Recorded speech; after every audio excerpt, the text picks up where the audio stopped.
Hello दोस्तों, मेरे YouTube channel पर आपका स्वागत है। दोस्तों, आज मैं आप लोगों को कुवैत से रिलेटेड 10 बहुत ज़रूरी बातें बताने वाला हूं कि कुवैत का वीज़ा कैसा होता है, कुवैत में बारिश होती है या नहीं, या कुवैत में आकर आप लोग फंस जाते हैं। इस तरीके के तकरीबन 10 सवालों के जवाब मैं आप लोगों को बताने वाला हूं, जो कि लोगों ने कमेंट्स में किए थे और उनको उठाने के बाद मैंने इस पर वीडियो बनाई है। दोस्तों, पहला जो दोस्तों कुवैत का वीज़ा कैसा होता है, सबसे पहले मैं आप लोगों को बता दूं कि जब भी आपका इंटरव्यू हो जाएगा, एजेंट जैसे कि आपका इंटरव्यू करा देगा किसी पोजीशन के लिए, जब आप इंटरव्यू पास कर लोगे उसके बाद आपको ऑफ़र लेटर दिया जाएगा। ऑफ़र लेटर देने के बाद जो सबसे पहले आपके पास चीज़ आएगी वो होगी आपका कुवैत एंट्री वीज़ा। जी हाँ दोस्तों, कुवैत एंट्रेंस वीज़ा। वो यह होता है कि उसमें 3 महीने की दोस्तों डेट होती है कि 3 महीने के अंदर अब आप कुवैत में दाखिला या एंट्री कर सकते हैं। दोस्तों, उसकी फ़ोटो मैं अभी आपको यहाँ पर दिखा रहा हूँ। ये ऐसी इस तरीके की वह फ़ोटो है दोस्तों, ये मेरा वीज़ा है, ठीक है ना। अब आ जाते हैं दोस्तों, कैसे पता करें कि एजेंट असली है या नकली। जी हाँ, तो दोस्तों देखो, अगर एजेंट असली होगा तो सबसे पहले वो आपका CV शॉर्टलिस्ट करेगा, आपको कॉल करके बोलेगा कि जो भी आपका नाम है, जैसे कि एग्जाम्पल रोहित, आपका CV शॉर्टलिस्ट हुआ है, परसों तारीख को आपका इंटरव्यू है। या तो इंटरव्यू उनके ऑफिस में होगा, ऑफिस HR जो कि उनका हेड ऑफिस होगा, कहीं भी हो सकता है, दिल्ली में, पंजाब में, इंडिया में, कहीं भी। अगर उनके ऑफिस में नहीं हुआ इंटरव्यू तो दूसरा होटल वगैरह में होगा दोस्तों। जी हाँ, होटल वगैरह बुक कर लेते हैं ये, या एक बहुत बड़ा हॉल अच्छी खासी जगह पर, है ना, साफ़ सुथरी जगह, ऐसी कि प्रोफेशनल जगह दिखे। ऐसे नहीं कि कोई एजेंट आपसे कहे कि आइए गांव में कहीं, है ना, झुग्गी या झोपड़ी में, जो प्रोफेशनल नहीं हो, कहीं फेक हो। तो ये डिफरेंस मैंने आपको बता दिया, प्रोफेशनल जगह में इंटरव्यू होगा, ठीक है। दूसरा, एजेंट कभी भी आपसे बिना इंटरव्यू के पैसे नहीं लेगा। जी हाँ दोस्तों, बिना ऑफर लेटर दिए कोई भी एजेंट पैसे नहीं मांगता। जी हाँ दोस्तों, एजेंट तभी पैसे मांगता है जब वह आपको उस रेपुटेड कंपनी का ऑफर लेटर दे देता है। अगर एजेंट की फ़ीस 60,000 या 80,000 रुपये होती है तभी वो आपसे पैसे मांगता है, वो भी 10 या 20,000 रुपये, उससे ज़्यादा दोस्तों मत देना, क्योंकि अभी उसने आपको सिर्फ ऑफ़र लेटर दिया है ना। ऑफ़र लेटर तो कोई भी दे सकता है, कहीं से भी बना के दे सकता है, लेकिन अगर अच्छा एजेंट होगा तो वो आपसे सारे पैसे ऑफ़र लेटर के टाइम पे नहीं मांगेगा। दूसरा दोस्तों, जो अच्छे एजेंट जैसा मेरे साथ हुआ था, उन्होंने मेरे को ऑफ़र लेटर दिया, मेरे से कुछ पैसे लिए और मेरा पासपोर्ट अपने पास दोस्तों रख लिया था। तो पासपोर्ट रखने के बाद मुझे थोड़ा डर लगा था, लेकिन बाद में फिर लोगों ने बताया कि अगर मैं उनको पासपोर्ट नहीं दूंगा तो वीज़ा की स्टैम्प जो होती है वो उस पर कैसे लगाएंगे, है ना।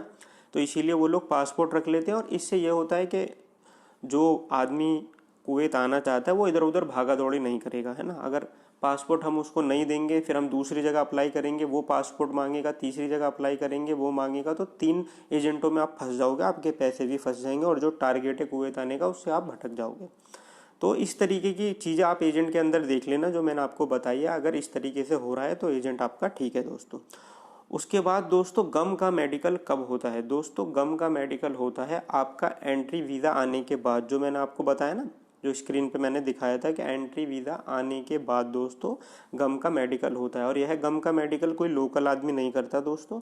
जैसे कुवैत देश है, इन्होंने इनके कुछ सिलेक्टेड होते हैं मेडिकल्स जो इन्होंने सिलेक्ट कर रखे होते हैं कि दिल्ली में है इनका, होता है ना कि इनके साथ जानकारी जिनकी होती है कि यही लोग कुवैत के लिए मेडिकल करेंगे गम का। तो कुवैत वालों के सिलेक्टिव स्टोर हैं, मेडिकल स्टोर दिल्ली में होंगे या मुंबई में होंगे या पंजाब में होंगे या कलकत्ता में होंगे। जी हाँ, तो ऐसी जगहों पे इनके सिलेक्टिव स्टोर होते हैं, वही लोग गम का मेडिकल करते हैं, हर कोई नहीं करता। और यह गम का मेडिकल एंट्री वीज़ा आने के बाद होता है दोस्तों, ठीक है। तो आप इसका भी ध्यान रख सकते हैं। उसके बाद दोस्तों, अगला एक ने क्वेश्चन किया था कि क्या कुवैत में बारिश होती है। जी हाँ, कुवैत में बारिश होती है। अभी मौसम विभाग ने यहाँ के बताया कि 15 अक्टूबर के बाद से यहाँ बारिश होगी। यहाँ बहुत ज़्यादा दिनों तक बारिश नहीं होती दोस्तों, ऑल ओवर मेरे ख्याल से अगर हुई भी तो 15 दिन से लेकर के 1 महीने तक, उसके बीच बीच में बारिश होती है, इससे ज़्यादा यहाँ बारिश दोस्तों नहीं होती। और एक भाई ने कमेंट किया है कि कुवैत में इंटरनेट सस्ता होता है या महंगा होता है। देखो दोस्तों, इंडिया के मुकाबले तो यहाँ इंटरनेट महंगा है। यहाँ जो इंटरनेट है वो कम से कम इंडिया के 800 रुपये से लेकर 1300 रुपये महीना पड़ेगा। जी हाँ दोस्तों, यहाँ का इंटरनेट ये बहुत महंगी चीज़ है। यहाँ पे आपको 800 रुपये या 1300 रुपये या 1200 रुपये महीना देना ही पड़ेगा। 800 रुपये उन लोगों के लिए जो लोग जैसे सिर्फ इंटरनेट चलाना चाहते हैं, और यहाँ ऐसा भी होता है कि 3 महीने का बिल आप एक साथ ही दे दें। जैसे कि 800 रुपये बताए तो आप 2400 रुपये का अगर नेट रिचार्ज करेंगे यहाँ पर तो 3 महीने तक आप नेट चला सकते हैं। 500 GB या 300 GB 1 मंथ में मिलेगा, 1 मंथ यूज़ कर सकते हैं। और ऐसे 3 मंथ तक आप इस्तेमाल कर लेना और 3 महीने के बाद आप रिचार्ज कर लेना। इसमें सिर्फ आप इंटरनेट का यूज़ कर सकते हैं दोस्तों, लोकल कॉलिंग वगैरह नहीं होती। और जो लोग 5 दिनार यानी कि 1200 रुपये 1 महीने में रिचार्ज कराते हैं या 1100 रुपये का 1 महीने में रिचार्ज कराते हैं, वो लोग 1000 लोकल कॉल कर सकते हैं कुवैत में कहीं भी। और सेम उनको 500 GB इंटरनेट मिलता है इंडिया वगैरह अपने देश से बात करने के लिए, ठीक है। तो 800 वाले में सिर्फ 300 GB इंटरनेट मिलता है और 1100 वाले में 500 GB इंटरनेट मिलता है। और 1100 वाले में लोकल कॉल भी होती है। कोई नॉर्मल व्यक्ति किसी काम से अगर आप कुवैत में कहीं आना जाना करते हो, कोई गवर्नमेंट काम है या किसी विभाग वगैरह में गए हो, तो वो लोग आपको लोकल कॉल करके आपसे बातचीत कर सकते हैं। दूसरी जगह अगर आपके पास 800 वाली सिम है तो उसमें वो लोग आपको व्हाट्सअप कॉल वगैरह करेंगे या फिर आपको अपने दोस्त की हेल्प से उनको कॉल करके अपना काम निकालना पड़ेगा। तीसरा, कुवैत आना चाहिए या नहीं। पैसों के लिए क्या हमें कुवैत आना चाहिए? देखो दोस्तों, मैं 2 चीज़ें इसमें बहुत इंपॉर्टेंट बताने वाला हूँ। अगर आप फ्रेशर हो, आपने 12th क्लास पास करिए या ग्रेजुएशन पास करिए, और अगर आपको 120 से लेकर 200 कुवैती दिनार के बीच में बेसिक तनख्वाह मिल रही है, ये मैं बेसिक बता रहा हूँ, इंसेंटिव है ना, बोनस ओवर टाइम ये सब हटा के। अगर बेसिक तनख्वाह आपकी, आप फ्रेशर हो, 120 से 200 कुवैती दिनार के मिल रही है तो आप यहाँ पर आ जाइए दोस्तों। और अगर आप ग्रेजुएट हो प्लस आपके पास 5 साल का एक्सपीरियंस है दोस्तों, तो बेसिक तनख्वाह मैं आपसे कहूँगा कि 220 से लेकर 400 कुवैती दिनार के बीच में या फिर 180 से लेकर 400 कुवैती दिनार के बीच में आपकी तनख्वाह होनी चाहिए अगर आपके 5 साल का एक्सपीरियंस है। 400 या 500 कुवैती दिनार। क्योंकि यहाँ पर दोस्तों बेसिक तनख्वाह इसलिए कम रखी जाती है, कम बताई जाती है, क्योंकि यहाँ पर एक तो ये दूसरा देश है दोस्तों, और बेसिक तनख्वाह के हिसाब से ही सबको पैसे वगैरह मिलते हैं, छुट्टी पे जाने के, सिक लीव वगैरह सब कुछ। तो अगर ये बेसिक तनख्वाह बहुत ज़्यादा बढ़ा देंगे और कोई सिक लीव पे बैठ गया तो इनको मंथली बहुत ज़्यादा पैसे देने पड़ जाएंगे। इसलिए जो रेपुटेड कंपनियां हैं यहाँ पर दोस्तों, वो बेसिक तनख्वाह कम ही देती हैं। लेकिन उसके अलावा बोनस, इंसेंटिव ये सब मिला के अगर आप देखोगे तो बेसिक, जितनी आपकी बेसिक तनख्वाह है ना, उसका 70-80% भी ये लोग ज़्यादा देते हैं। यानी कि अगर आपकी तनख्वाह मैं आपको बता दूं 200 है तो ये 180 KD आप यहाँ पर बोनस, ओवर टाइम, अलाउंस वगैरह, रूम अलाउंस, ट्रांसपोर्टेशन का खर्चा सब मिला के आपको 180 दिनार तक और दे सकते हैं अगर आप अच्छी कंपनी में हो। मैं दोबारा रिपीट कर रहा हूँ, कंपनी अच्छी होनी चाहिए, आपके पास अगर अच्छा एक्सपीरियंस है तो ये लोग आपको ज़्यादा भी देंगे, ठीक है। अब मैं आपके पास आ जाता हूँ कि क्या कुवैत आकर अमीर बन जाएंगे। ये एक दोस्त कह रहा है मेरे, अगर आप कुवैत आए और आप जैसे प्रोफेशनल और पर्सनल दोनों तरीके से रहे तभी आप अमीर बन सकते हैं दोस्तों। अगर आप सिर्फ प्रोफेशनल और शो ऑफ के लिए आओगे तो आप कभी अमीर नहीं बन सकते।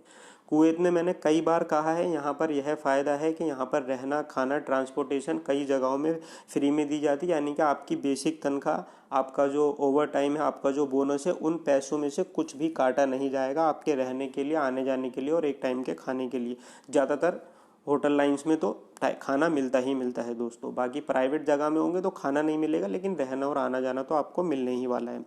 तो अगर आपकी, जैसे मैंने आपको बता दी, एक एग्जांपल ले लेता हूँ, आपको 200 दिनार आपकी सैलरी है, 200 दिनार में से 30 दिनार आपका खाना। मैंने एक वीडियो में बता रखा है कि 1 महीने का खर्चा कितना होता है, आप वो प्ले लिस्ट में जाके या मेरे चैनल पर जाकर देख सकते हो। मैंने बताया था एवरेज 24 दिनार।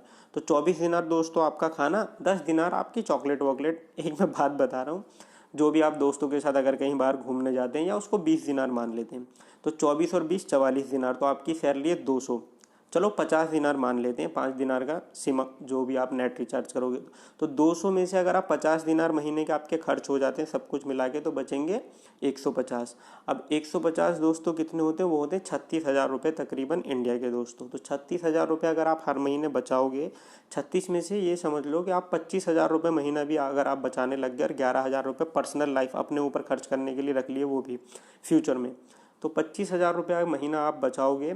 बचाने से कुछ नहीं होगा, उस पैसों को आपको इन्वेस्ट करना पड़ेगा कहीं पर कि 25,000 के हिसाब से मंथ के एंड में आपके पास, वो ईयर के एंड में आपके पास 3 लाख रुपए हो जाएंगे, 2 साल में आपके पास 6 लाख रुपए हो जाएंगे। तो उन पैसों को अगर आप कहीं इन्वेस्ट करना शुरू कर देंगे और कुवैत में 5 साल या 8 साल या 6 साल रहेंगे, और जहां आप जॉब कर रहे हैं वो 200 KD वाली है, और अगर आप अच्छी परफॉर्मेंस करेंगे तो 250 होगी, 300 होगी, 400 होगी, और अगर आपने 5 साल यहाँ बिता दिए मेहनत करते करते तो 400, 500, 600 भी हो जाएगी। तो शुरुआत में जहाँ आप 2.5 लाख 3 लाख रुपए बचा रहे थे, 3-4 साल बाद आप 5 लाख, 8 लाख, 10 लाख, 12 लाख रुपए बचाएंगे। तो ये सारे पैसे इकट्ठा करके अगर आप अच्छी जगह इन्वेस्ट करेंगे तो हाँ, आने वाले 6-7 साल में या 6 साल में आप ज़रूर अमीर बन सकते हैं, बट आपको उसके लिए प्रिपरेशन करनी पड़ेगी। ठीक है ना दोस्तों।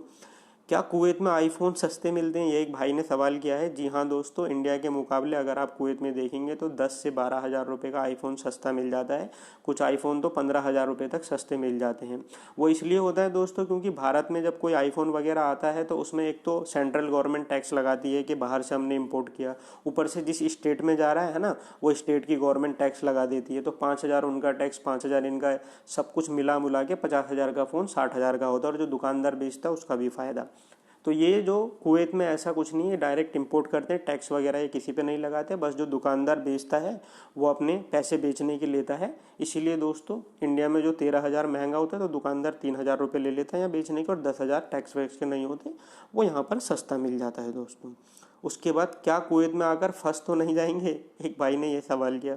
देखो दोस्तों, फंसते वो हैं जो आँख बंद करके ऑफर लेटर पर साइन कर देते हैं कि आपने ग्रेजुएशन कर रखी है और आपको बुलाया गया है कि आप शिफ्ट सुपरवाइज़र या फ्लोर मैनेजर की नौकरी पे काम करेंगे, लेकिन आपने जब ऑफर लेटर पे साइन किया तो उस पर लिख दिया गार्बेज मैन लिखा हुआ था उस पर, और आपने आंख बंद करके उसमें साइन कर दिया। तो आप पढ़े लिखे हैं, यहाँ आने के बाद आपको कूड़े की सफाई करने में, क्योंकि आपने तो उसमें ही लिखा है ना गार्बेज मैन वाले में, वो तो अनएजुकेटेड लोगों की जॉब थी, आपने साइन कर दिया और आप यहाँ पर आ गए। आप आने के बाद आपको डाल दिया कूड़े घर में क्लीनिंग के लिए। आप पढ़े लिखे, आप आए थे मैनेजर के लिए, आप बन गए गार्बेज मैन।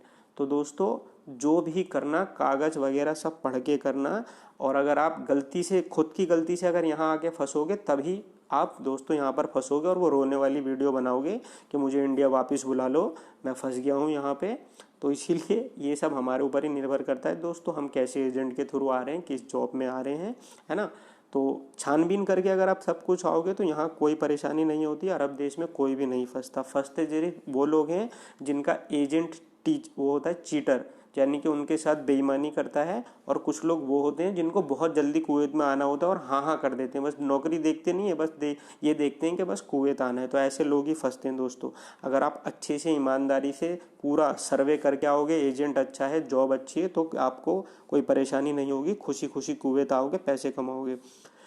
कुवैत से इंडिया पैसे कैसे भेजते हैं? देखो दोस्तों, कुवैत से इंडिया पैसे भेजने के लिए यहाँ पर जगह जगह एक्सचेंज करके दोस्तों स्टोर बने हुए हैं। क्या अगर आप 200 दिनार इंडिया भेजोगे तो वो लोग 1 दिनार भेजने के लेते हैं, और 199 दिनार इंडिया के, जैसे कि एक कुवैती दिनार 245 रुपये का अभी है, तो जितने भी 200 दिनार के पैसे होते हैं उसमें से 1 दिनार वो ले लेते हैं और 199 दिनार को गुना कर देते हैं 245 से।